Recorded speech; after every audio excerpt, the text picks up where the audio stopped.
There are other misconceptions concerning intentions and goals. For instance, some point out that Eastern religions, such as the various forms of Hinduism and Buddhism, prescribe the abolition of intentionality as prerequisite for happiness. They claim that only by relinquishing every desire, by achieving a goalless existence, can we hope to avoid unhappiness. This line of thought has influenced many young people in Europe and America to attempt to reject all goals in the belief that only completely spontaneous and random behavior lead to an enlightened life. In my opinion, this reading of the Eastern messages is rather superficial.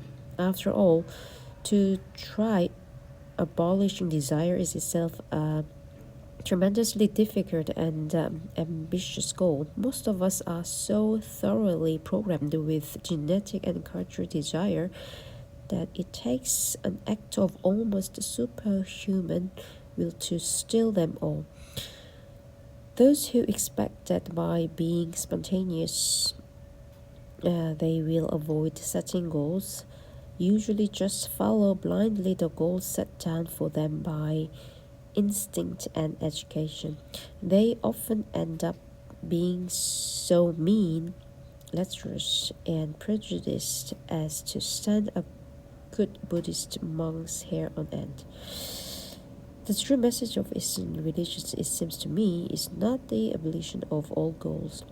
What they tell us is that most intentions we form spontaneously are so to be mistrusted to make sure that we survive in a dangerous world dominated by scarcity. Our genes have programmed us to be greedy, to want power, to dominate over others. For the same reason, the social group into which we are born teaches us that only those who share our language and religion are to be trusted. The interior of the past dictates that most of our goals will be shared by genetic or by cultural inheritance. It is these goals the Buddhists tell us that we must learn to curb. But this aim requires very strong motivations. Paradoxically, the goal of rejecting programmed goals might require the constant investment of all one's psychic energy. A yogi or Buddhist monk needs every ounce of attention to keep programmed desire from erupting into consciousness and thus have little psychic energy left free to do anything else. Thus, the praxis of the religions of East is almost the opposite of how it has usually been interpreted in the West. Learning to manage one's goals is an important step in achieving excellence in everyday life. To do so, however, does not involve either the extreme of spontaneity on the one hand or compulsory control on the other. The best solution might be to understand the root of one's motivation and while recognizing the biases involved in one's desire. In all humbleness, to choose goals that will provide order in one's consciousness without causing too much disorder in the social or material environment. To try for less than this is to forfeit the chance of developing your potential, and to try for much more is to set yourself up for defeat. Okay. The third content of consciousness are cognitive mental operations. Thinking is such a complex subject that it is entirely out of the question to deal with it systematically here. Instead, it makes sense to simplify the subject so that we can talk about it in relations to everyday life.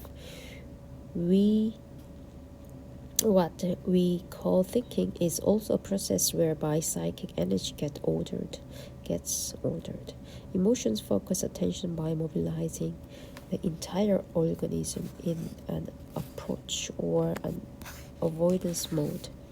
Goals do it by providing images of desired outcome. Thoughts order attention by producing sequences of images that are related to each other in some meaningful way. For instance, one of the most basic mental operations consists in the linking of cause and effect. How this begins in the person's life can be easily observed when an infant first discovers that by moving her hand she can ring the bell hanging over the crib.